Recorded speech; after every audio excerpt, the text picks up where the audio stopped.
Puji nama Tuhan, sebelum kita masuk di dalam kebenaran firman Tuhan, mari kita satu di dalam doa. Tuhan Yesus, terima kasih Engkau baik, bahkan sungguh teramat baik.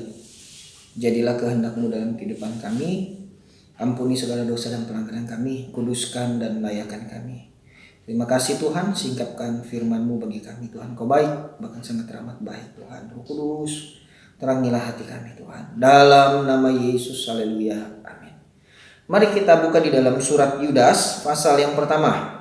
Surat Yudas pasal yang pertama kita sudah bahas 3 seri. Sekarang kita masuk seri yang keempat. Ya, seri yang pertama itu ayat 1 sampai ayat 2. Bagaimana Yudas fokus kepada panggilannya, ya, sehingga dia berkata di sana hamba Yesus Kristus, dan saudara Yakobus dia tidak menonjolkan bahwa dirinya ini sebagai saudara dari Yesus Kristus. Yang dia tonjolkan adalah dia adalah seorang hamba dari Yesus Kristus, walaupun mereka ada hubungan saudara. Lalu seri yang kedua kita sudah bahas di dalam ayat 3 sampai ayat yang keempat, bagaimana terjadinya penyelusup, ya, sehingga mereka jemaat Tuhan yang ada di sana itu tertekan, ya, secara doktrin, secara kehidupan mungkin, ya, sehari-hari mereka, dan banyak contoh-contoh yang tidak baik yang mereka lihat, ya, sehingga Yudas menekankan untuk mereka berjuang mempertahankan iman yang sudah mereka terima, jangan sampai tercemar oleh sikap, tingkah laku atau pengajaran-pengajaran yang dibawa oleh penyusup-penyusup itu, ya.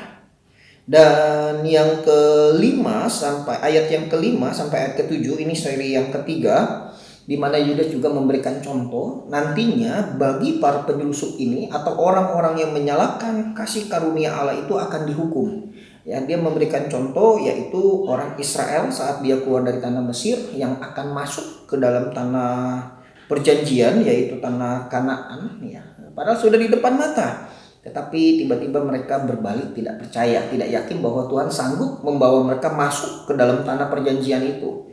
Ya, malahan mereka ingin kembali ke Mesir. Ya, lalu ya, Tuhan membinasakan mereka, menghukum mereka karena ketidakpercayaan mereka. Lalu Yudas juga memberikan contoh kepada malaikat-malaikat yang memberontak, ya, malaikat-malaikat yang menyalahgunakan kekuasaan mereka, sehingga Tuhan membelenggu mereka dalam belenggu abadi di dalam dunia kekelaman. Lalu contoh yang ketiga seperti Sodom dan Gomora yang melakukan penyimpangan seks, ya, sehingga Tuhan harus menghukum mereka dengan siksaan api kekal sebagai peringatan kepada semua orang. Nah, inilah 3 contoh di mana ada banyak orang-orang yang menyalahgunakan kasih karunia Allah. Akhirnya Tuhan bertindak tegas, ya, kepada orang-orang yang sudah menyalahgunakan kasih karunia Allah. Itu Yudas sudah peringati. Jadi para penyusup itu yang menyalahgunakan kasih karunia Allah untuk memuaskan hawa nafsunya, ya, tidak semuanya akan selamat, ya, pasti kena hukuman. Orang-orang yang menyalahgunakan kasih karunia Allah sekali lagi akan mendapatkan hukuman. Ya, di situ dikatakan dibinasakan, dibelenggu abadi di dalam dunia kekelaman sampai penghakiman pada hari besar. Lalu yang ketiga harus menanggung siksaan api kekal. Nah, inilah yang menjadi hukuman, ya, konsekuensi akibat dari perbuatan mereka yang sudah menyalahgunakan kasih karunia Allah. Ya, pesannya buat kita adalah jangan kita sebagai anak Tuhan ini setelah kita menerima kasih karunia Tuhan, ya, kita menyalahgunakan kasih karunia Tuhan itu, ya. Sebab ada hukuman bagi orang yang menyalahgunakan kasih karunia Tuhan. Oke, kita masuk dalam seri yang keempat, ayat 8 sampai ayat yang ke-10. Saya akan bacakan ayat ini, ya. Dalam ayat yang ke-8, namun demikian orang-orang yang bermimpi-mimpian ini juga mencemarkan tubuh mereka dengan menghina kekuasaan Allah, serta menghujat semua yang mulia di sorga. Namun demikian orang-orang yang bermimpian ini juga mencemarkan tubuh mereka. Ya, orang-orang mereka ini berbicara atau merujuk kepada si penyusup ini. orang-orang yang menyalahgunakan kasih karunia Allah. Ya, jadi ternyata orang-orang yang menyalahgunakan kasih karunia Allah itu adalah orang-orang yang merasa mendapatkan mimpi. Ya, arti kata bermimpi-mimpian ini ya seperti berkhayal. Bisa juga diartikan mereka seperti mendapat penglihatan, ya, seperti mendapat pengertian atau hikmat yang daripada Tuhan. Ya, sehingga mereka meyakinkan jemaat Tuhan bahwa perbuatan-perbuatan menyimpang mereka, penyalahgunaan kasih karunia Allah itu perbuatan bejat mereka tutupi, dan mereka katakan kepada jemaat Tuhan yang ada di sana, kepada orang-orang kudus yang ada di sana, bahwa setiap tindakan, perbuatan mereka, pemahaman mereka untuk mereka mencemarkan tubuh mereka itu berdasarkan penglihatan, berdasarkan mimpi, ya, berdasarkan visi yang daripada Tuhan, ya, sehingga mereka dengan dasar-dasar itu, ya, mereka mencemarkan tubuh mereka dan menghina kekuasaan Allah serta menghujat semua yang mulia di sorga. Jadi menghina kekuasaan Allah ini berbicara tentang pimpinan Allah, ya, kekuatan Allah, tata Allah, serta menghujat semua orang yang mulia di sorga. Ya, ini semua orang yang mulia ini, semua yang mulia ini berbicara tentang malaikat-malaikat yang ada di sorga. Ya, inilah ciri khas orang-orang yang menyalahgunakan kasih karunia Allah. Ya, dia merasa mendapat penglihatan, dia merasa ini adalah visi atau nubuatan atau pemahaman yang daripada Tuhan yang benar, seperti itu. Tetapi kenyataannya, ya, tubuh mereka dicemarkan. Ya, tidak hanya tubuh mereka dicemarkan, tetapi juga pada hakikatnya mereka menghina kekuasaan Allah. Contohnya apa ya? Contohnya yang seperti orang Israel itu. Mereka sudah melihat Allah sanggup mengeluarkan mereka dari tanah Mesir. Mereka sudah melihat, ya, bahwa Allah sanggup membinasakan orang-orang Mesir, ya, dengan begitu mudahnya. Tetapi ketika mereka akan masuk ke dalam tanah Kanaan, mereka tiba-tiba tidak yakin kepada Allah bahwa Allah sanggup membawa mereka masuk ke dalam tanah Kanaan. Mereka mulai meragukan Allah. Hanya dua, ya, Yosua dan Kaleb lah yang sanggup atau yang percaya bahwa Allah sanggup membawa orang Israel masuk ke dalam tanah Kanaan. Ini mereka semua sudah menghina kekuasaan Allah, menghina kekuatan Allah, menghina otoritas Allah, merendahkan Allah. Seperti itu. Ini banyak terjadi kepada anak-anak Tuhan.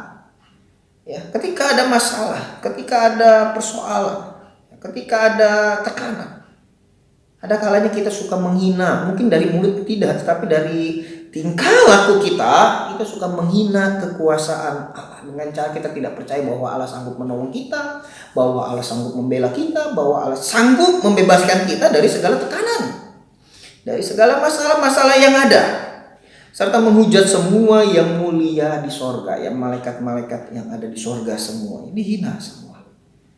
Ini dia. Jadi hati-hati, ya, ini bisa dikatakan tersesat dan menyesatkan menjadi jatuhnya ini, ya. Ayat yang ke-9.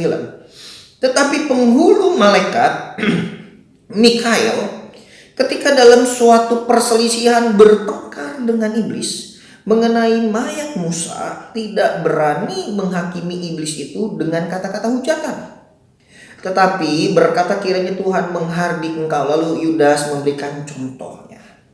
Si penyusup ini berani menghina kekuasaan Allah, berani menghina malaikat-malaikat yang ada di sorga. Ya, akhirnya Yudas memberikan contoh. Mikael aja sebagai pemimpin dari malaikat-malaikat yang ada di sorga, malaikat yang paling berpengaruh, malaikat yang punya kuasa begitu luar biasa, dia tidak berani mengeluarkan kata-kata yang tidak pantas kepada iblis. Seperti itu, kata-kata hujatan.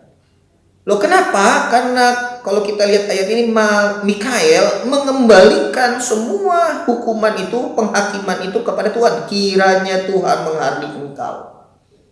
Ya. Walaupun Mikael bisa melawan iblis, ya, tetapi Mikael tidak lakukan itu. Ya. Dia jaga perkataannya.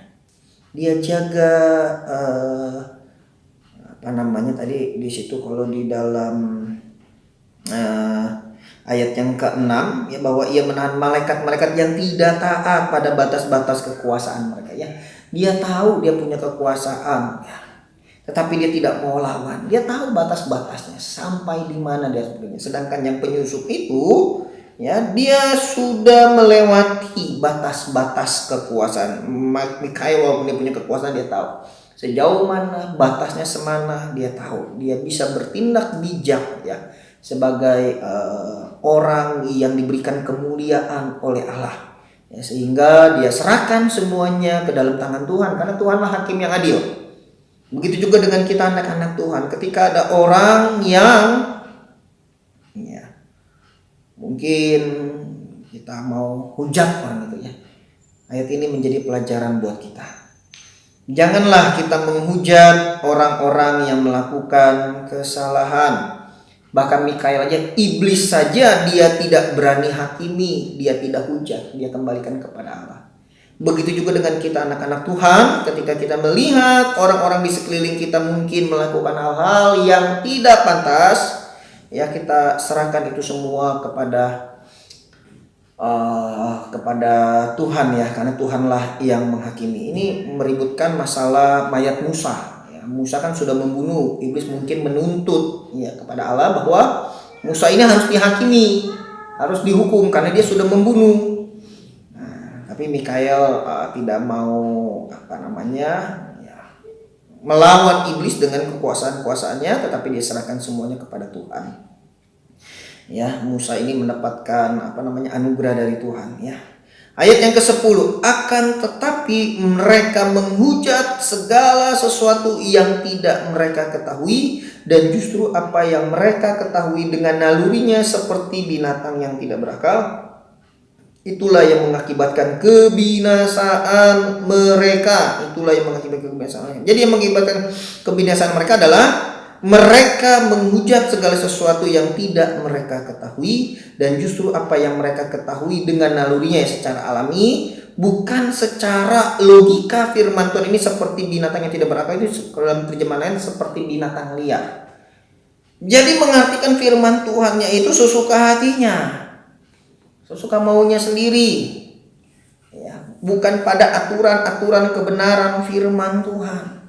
Firman Tuhan sembarang saja ditafsirkan untuk kepentingan pribadi, untuk kepentingannya sendiri, untuk memuaskan hawa nafsunya. Nah, ketiga hal inilah yang menjadi pelajaran buat kita, ya. Ciri-ciri daripada penyusup itu adalah mereka yang merasa mendapatkan penglihatan, mimpi-mimpi. Ini sering terjadi, ya, pada anak-anak Tuhan zaman sekarang, yang mereka merasa mendapat penglihatan, dapat mimpi-mimpi dari Tuhan, tetapi tidak sinkron dengan kehidupan mereka sehari-hari. Dosa jalan, penglihatan juga jalan.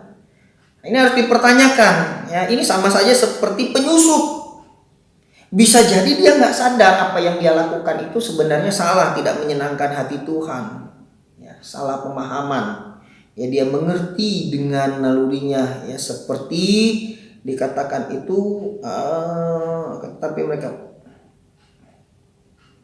ya, apa yang mereka ketahui dengan nalurinya seperti binatang yang tidak berakal. Itu dia. Hati-hati, ya, Bapak Ibu Saudara. Sekali lagi ini penting sekali saya ingatkan lagi. Saya akan terus bacakan lagi, ya, ayat ini. Ini bagus sekali. 1 Timotius yang ke-4, ya, ayat yang ke-16. Awasilah dirimu sendiri dan awasilah ajaranmu. Bertekunlah dalam semuanya itu, karena dengan berbuat demikian engkau akan menyelamatkan dirimu dan semua orang yang mendengar engkau. Ketika kita tidak mampu mengawasi diri kita, ketika kita tidak mampu mengawasi ajaran kita, tidak hanya kita yang tersesat, tapi orang lain yang di sekitar kita juga akan tersesat. Tetapi ketika kita mampu mengawasi diri kita, mengawasi ajaran kita, maka orang-orang di sekeliling kita pun juga akan diselamatkan. Tadi saya katakan ya, jadi akhirnya tersesat dan menyesatkan seperti itu. Jadi penting sekali ini. Jangan sampai kita hebat, kita jago berbicara tentang firman Tuhan, tetapi pada prakteknya kita banyak miss. Ya, banyak yang menyakitkan hati Tuhan. Lebih parahnya lagi kita melegalkan. Lebih parahnya lagi kita katakan itu dapat mimpi dari Tuhan. Lebih parahnya lagi kita malah merasa bahwa inilah pengertian yang benar, yang sesuai dengan firman Tuhan. Ingat, Yesus katakan di dalam Matius 7, ya, untuk bisa membedakan nabi-nabi palsu itu, pengajar-pengajar palsu itu, Yesus katakan, kamu harus lihat dari buahnya. Ya, dari buahnya lah kamu harus lihat. Ya, mari Bapak Ibu Saudara, ya, lewat kita sama-sama belajar pendalaman Alkitab ini dalam surat Yudas seri yang keempat. Ya, ini penting sekali bagi kita. Banyak sekali kita anak-anak Tuhan terjebak dalam sifat-sifat atau perbuatan-perbuatan yang dilakukan oleh guru-guru palsu ini. Ya, seringkali kita merasa mendapatkan penglihatan, pengertian dari Tuhan tanpa disaring lagi lewat kebenaran firman Tuhan. Gitu. Ya, sehingga di situ mencemarkan dirinya, menghina kekuasaan Allah, menghujat malaikat Tuhan. Tanpa kita sadari. Ya. Ketika kita nggak percaya, misalkanlah contohnya, aduh besok saya makan apa, kita langsung khawatir apa semua segala macam, lalu kita mulai pergi katakan minta bantuan Allah yang lain. Ya, atau kita meminta bantuan kepada ya, dukun-dukun atau apapun lah, itulah saya tidak tahulah ya. Itu sudah menyalahgunakan aturan-aturan dari kebenaran firman Tuhan. Itu sama saja kita sudah menghujat kekuasaan Allah, menghina kekuasaan Allah. Kita merasa bahwa Allah gak sanggup menolong kita. Allah berkuasa Bapak Ibu Saudara. Allah berkuasa. Jangan sampai lewat perbuatan-perbuatan kita, ya, kita menghina kekuasaan Allah, menghujat semua yang mulia. Ya. Malaikat Mikael saja yang memiliki kuasa yang begitu luar biasa sebagai pemimpin, penghulu, ya, panglima dari malaikat-malaikat. Dia bisa hajar itu iblis, tapi dia tidak lakukan. Dia kembalikan semua penghakiman itu kepada Tuhan. Dia tidak hujat iblis juga. Dia kembalikan semua kepada Tuhan. Dia jaga perkataannya. Nah, kita sebagai anak-anak Tuhan juga seringkali ketika melihat orang-orang yang tidak sesuai dengan kebenaran firman Tuhan, mungkin sudah menyakitkan hati kita, merugikan kita, mulailah kita hujat dia. Mulailah kita menyakiti hati dia.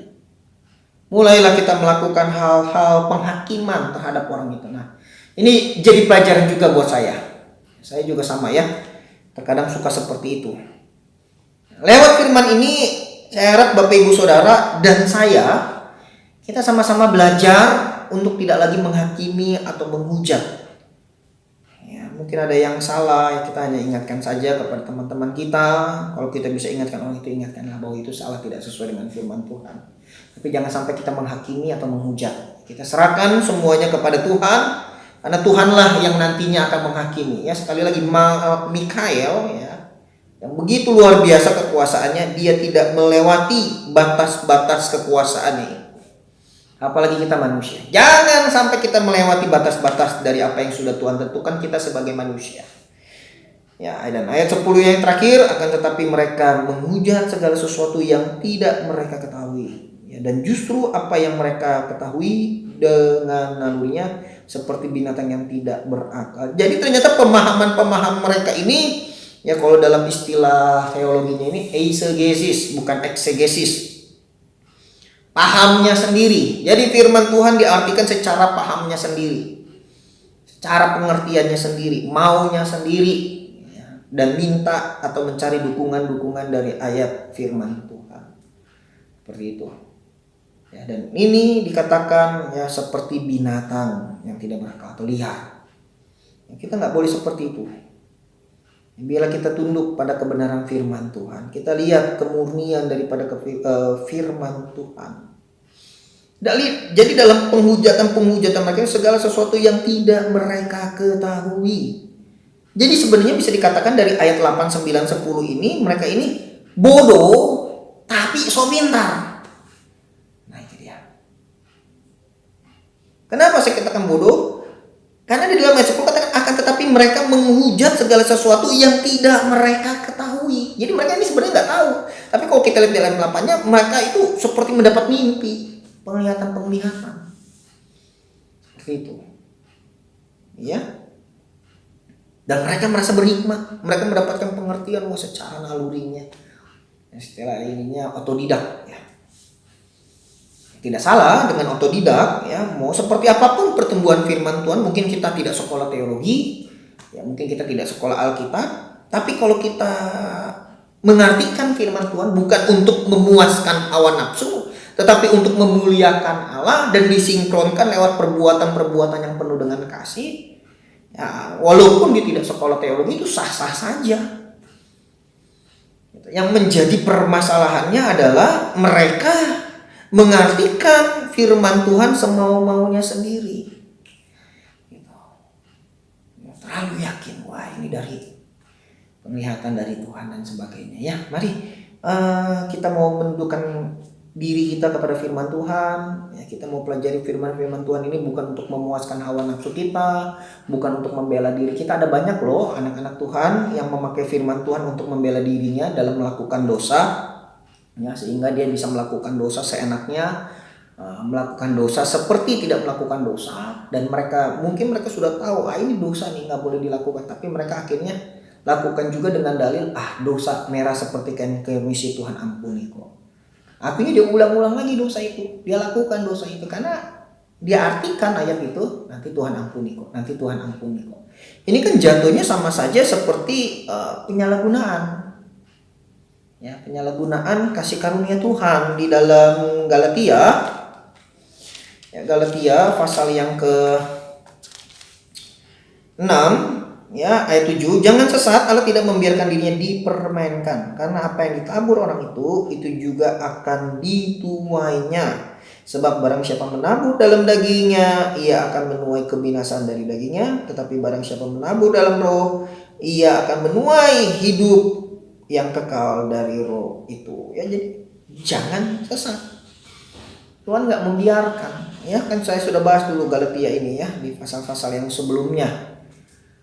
Ya, bahwa kematian Yesus, pengorbanan Yesus di kayu salib itu, penebusan dosa manusia itu bukan berarti Yesus untuk memuaskan manusia melakukan perbuatan-perbuatan dosa. Tidak. Ketika kita sudah ditebus, kita sudah diselamatkan, kita sudah diampuni dosanya, ya kita harus jaga hidup kita sesuai dengan kebenaran firman Tuhan.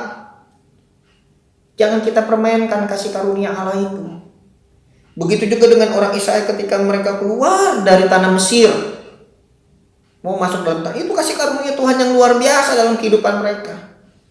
Pengeluaran mereka dari tanah Mesir itu bukan mereka berbuat baik, bejat perbuatan mereka di tanah Mesir. Tapi karena kasih karunia Tuhan, Tuhan lepaskan mereka.